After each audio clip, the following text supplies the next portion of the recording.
Hello students, इस video lecture में हम स्टार्ट करेंगे इलेक्ट्रोफिलिक एरोमेटिक सब्स्टिट्यूशन इन अराइल अमीन। इस टाइप की रिएक्शन में जो ग्रुप है NH2 NHR NR2 जो अटैच होते हैं बेंजीन रिंग के साथ, वो बेंजीन रिंग को एक्टिवेट करते हैं। कैसे एक्टिवेट करते हैं?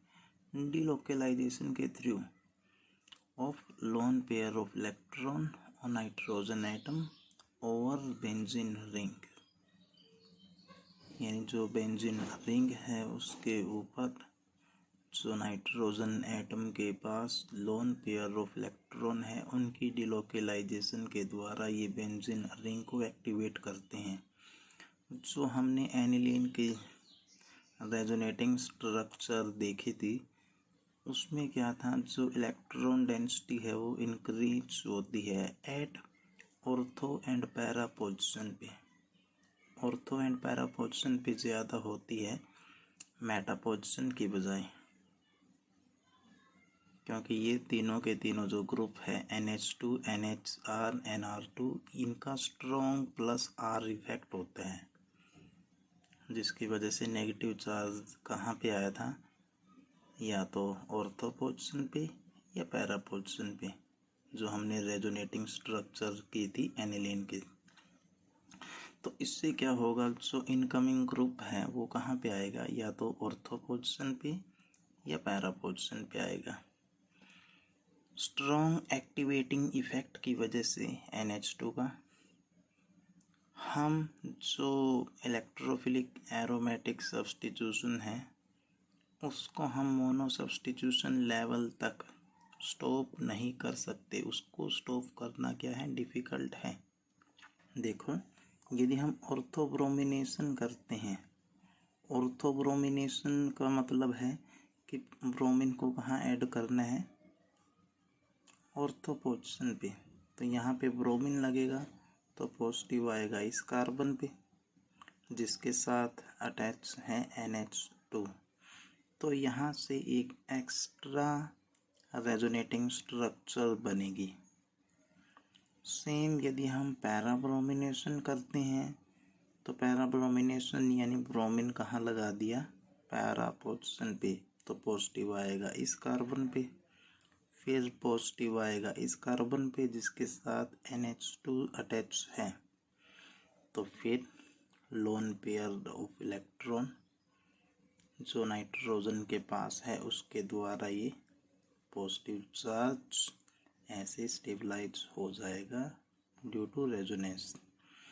यानी हम बोल सकते हैं, यदि हम ऑर्थोब्रोमिनेशन करते हैं, पैराब्रोमिनेशन करते हैं, तो जो कार्बोकैटायन इंटरमीडिएट होता है उसमें एक एक्स्ट्रा रेजोनेटिंग स्ट्रक्चर बनती है। क्यों बनती है? क्योंकि उनमें पॉजिटिव चार्ज आता है उस कार्बन के पास जिसके साथ NH2 अटैच है, यानी ज़्यादा रेजोनेंस स्टेबलाइजेशन आती है। लेकिन मेटा में कोई भी स्ट्रक्चर ऐसी नहीं होगी, ऐसी नहीं मिलेगी हमें जहाँ पॉजिटिव चार्ज उस कार्बन पे है जिसके साथ NH2 अटैच है। तो इसलिए हम बोल सकते हैं NH2 स्ट्रॉन्ग एक्टिवेटिंग इफेक्ट की वजह से ऑर्थो पैरा पे सब्स्टिट्यूशन करता है और डिफ़िकल्ट है स्टॉप करना इस रिएक्शन को एट मोनो सब्स्टिट्यूशन लेवल। देखो, ये एनिलीन है, इसकी हम सिंपल ब्रोमिनेशन करते हैं तो हमें मिलता है ट्राई सब्स्टिट्यूटेड प्रोडक्ट मिलता है 2,4,6 ट्राई ब्रोमो एनिलीन। तो यदि हम सब्स्टिट्यूशन रिएक्शन को केवल मोनो सब्स्टिट्यूशन तक स्टॉप करना चाहते हैं तो हमें करना होगा protection of amino group to form mono substitute product. यानी हमें अमीनो ग्रुप को प्रोटेक्ट करना पड़ेगा। तो प्रोटेक्शन के लिए क्या करते हैं हम, बाई एसिटाइलेशन, यानी जो अमीनो ग्रुप है उसकी प्रोटेक्शन करते हैं एसिटाइलेशन के द्वारा। यानी एसिटाइल ग्रुप हाइड्रोजन को अटैच करके एसिटाइल ग्रुप लगा देते हैं COCH3। इसका यूज़ करके हम क्या कर सकते हैं, जो अमीनो ग्रुप है उसका एक्टिवेटिंग इफ़ेक्ट है उसको रिड्यूस कर सकते हैं। और यदि उसका एक्टिवेटिंग इफ़ेक्ट रिड्यूस हो गया तो सब्स्टिट्यूशन का जो रेट है वो कंट्रोल हो जाएगा, या हम बोल सकते हैं जो डाई सब्स्टिट्यूशन प्रोडक्ट है या ट्राई सब्स्टिट्यूशन प्रोडक्ट है उनके बनने के चांसेस डिक्रीज हो जाएंगे, यानी वो बन ही नहीं पाएंगे। जैसे इसमें है NH2COCH3 है। यहाँ पे देखो जो नाइट्रोजन के लोन पेयर ऑफ इलेक्ट्रॉन है ये बेंजीन रिंग की साइड ही मूव नहीं करेंगे। बेंजीन रिंग की साइड मूव करने के साथ साथ ये कार्बोनिल की साइड भी मूव कर सकते हैं, क्योंकि कार्बोनिल क्या है, इलेक्ट्रॉन विड्रॉइंग ग्रुप है। तो यदि ये इलेक्ट्रॉन मूव करते बेंजीन रिंग की साइड तो बेंजीन रिंग को ज़्यादा एक्टिवेट करते, लेकिन अब क्या हो गया है, ये कार्बोनिल की साइड भी मूव करेंगे, बेंजीन रिंग की साइड भी मूव करेंगे। तो इसका मतलब हम बोल सकते हैं बेंजीन रिंग की साइड इनकी मूवमेंट क्या हो गई है, वो डिक्रीज हो गई है। हालांकि बेंजीन रिंग को एक्टिवेट तो अभी करेंगे, लेकिन इतना नहीं करेंगे जितना एनिलीन में, एनिलीन के अंदर NH2 ग्रुप बेंजीन रिंग को एक्टिवेट करता है। यानी इनका एक्टिवेटिंग इफेक्ट क्या हो जाएगा, डिक्रीज हो जाएगा। तो ऐसे इसकी रेजोनेंस स्ट्रक्चर बनेगी। तो इसको बोलते हैं हम protection of amino group to form mono substitution product. अब हम करते हैं हेलोजिनेशन। हेलोजिनेशन में एनिलीन है, यदि हम इसकी ब्रोमिनेशन करते हैं सिंपल तो हमें मिलता है 2,4,6 ट्राइब्रोमो एनिलीन। लेकिन यदि हम पहले एसिटाइलेशन कर दें, एसिटाइलेशन में क्या है, हाइड्रोजन है जो NH2 की वो हट के उसकी जगह लगेगा COCH3, एसिटिक एसिड बाहर निकल जाएगा। और फिर यदि हम ब्रोमिनेशन करते हैं एसिटिक एसिड के प्रेजेंस में तो हमें मिलता है ऑर्थो ब्रोमो एसिटेनिलाइट, पैरा ब्रोमो एसिटेनिलाइट। फिर हम इसकी हाइड्रोलिसिस करते हैं, हाइड्रोलिसिस से हमें मिलेगा ortho bromo aniline, para bromo aniline, साथ में एसिटिक एसिड यहाँ से निकल जाएगा। आगे करते हैं हम नाइट्रेशन। यदि हम नाइट्रेशन करते हैं, नाइट्रेटिंग मिक्सचर है कंसनट्रेट HNO3H2SO4, तो यहाँ पे हमें 3 प्रोडक्ट मिलते हैं, पैरानाइट्रोएनिलीन, मेटानाइट्रोएनिलीन, साथ में ऑर्थोनाइट्रोएनिलीन। हमें पता है NH2 ग्रुप क्या है, OP डायरेक्टिंग, यानी कोई भी इलेक्ट्रोफाइल आएगा तो या तो ऑर्थो पोजीशन पे आएगा या पैरा पोजीशन पे आएगा। लेकिन यहाँ पे मेटा पोजीशन वाला प्रोडक्ट बनता है, नहीं मेटा आइसोमर बनता है, वो भी ज़्यादा अमाउंट में बनता है। तो जो रीज़न है मेटा आइसोमर बनने का लार्ज अमाउंट में वो ये है कि यहाँ पे जो कंडीशन क्या है, स्ट्रॉन्गली एसिडिक कंडीशन है। इस वजह से जो एनिलीन आयन है वो किस में कन्वर्ट हो जाएगा, एनिलीनियम आयन के अंदर कन्वर्ट हो जाएगा, यानी NH3 पॉजिटिव में। और NH3 पॉजिटिव आयन क्या होता है, वो मेटा डायरेक्टिंग होता है। लेकिन यदि हमें बनाने हैं केवल ऑर्थो एंड पैरा प्रोडक्ट तो हमें क्या करना पड़ेगा, जो NH2 के लोन पेयर ऑफ इलेक्ट्रॉन है उनको प्रोटेक्ट करना पड़ेगा एसिड अटैक से। तो प्रोटेक्शन करते हैं हम एसिटाइलेशन के द्वारा। तो उनको एसिटाइलेशन करने के बाद वही बनेगा NHCOCH3। फिर नाइट्रेशन करेंगे, नाइट्रेशन करने के बाद ऑर्थो पे नाइट्रो लगेगा, पैरा पे नाइट्रो लगेगा, फिर हाइड्रोलिसिस करेंगे, एसिटिक एसिड निकलने के बाद बनेगा ऑर्थो नाइट्रोएनिलीन, पैरा नाइट्रोएनिलीन। और ऐसे हम बना सकते हैं ortho and para product. Nitrogen के जो लोन पेयर ऑफ इलेक्ट्रॉन है उसकी फ्रीडम को डिक्रीज करना पड़ेगा, यानी उनको टाइट करना पड़ेगा, यानी उनको प्रोटेक्ट करना पड़ेगा, तभी हम ऑर्थो एंड पैरा प्रोडक्ट बना सकते हैं, जैसा हमने मोनो सब्स्टिट्यूशन प्रोडक्ट बनाने के लिए ब्रोमिनेशन वाले रिएक्शन में किया था।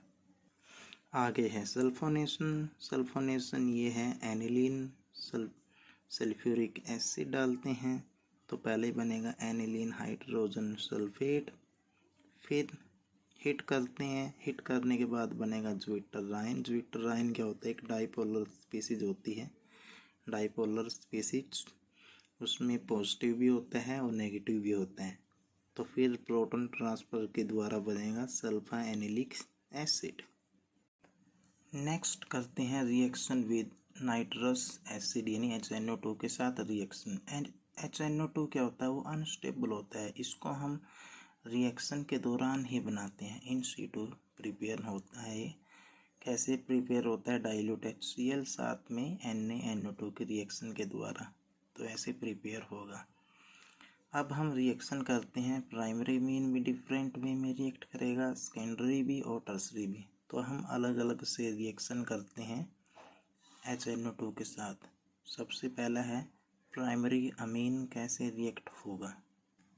ये है प्राइमरी एरोमेटिक अमीन, ये HNO2 HCl, टेम्परेचर है 273 से 278 केल्विन यानी कोल्ड कंडीशन है, तो यहाँ से बनेगा बेंजीन डायजोनियम क्लोराइड, यानी reaction of converting aromatic primary amine to diazonium salt, यानी जो हमारा एरोमेटिक प्राइमरी अमीन है उससे डायजोनियम साल्ट बनाने की रिएक्शन।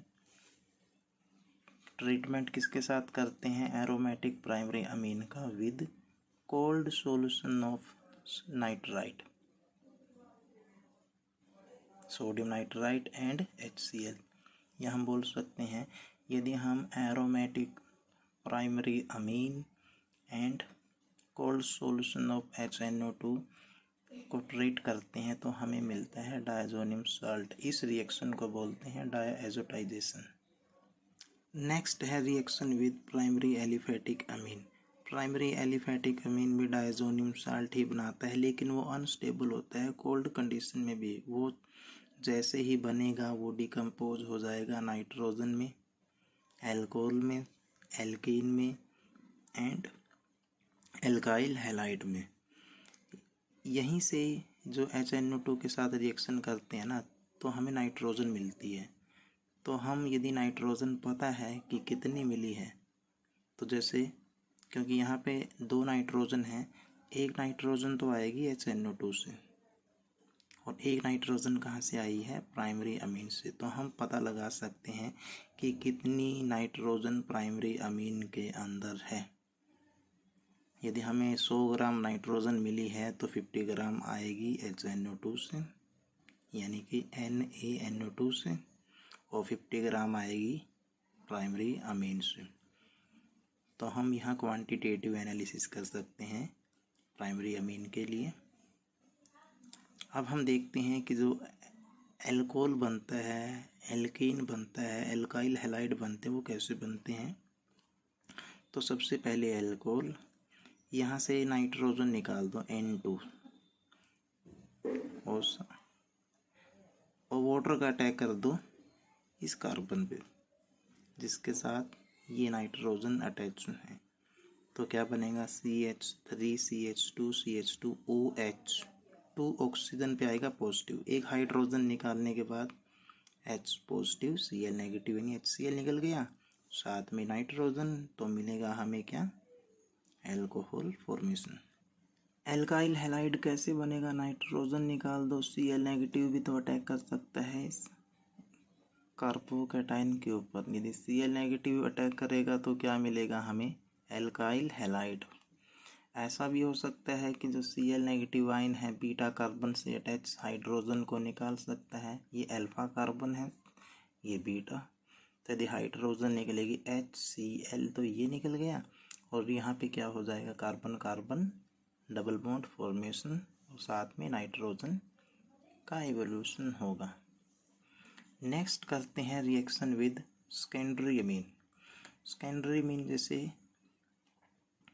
वाटर का लॉस होगा यहाँ पे, तो क्या बनेगा R2N N double bond O N nitroso die alkyl अमीन।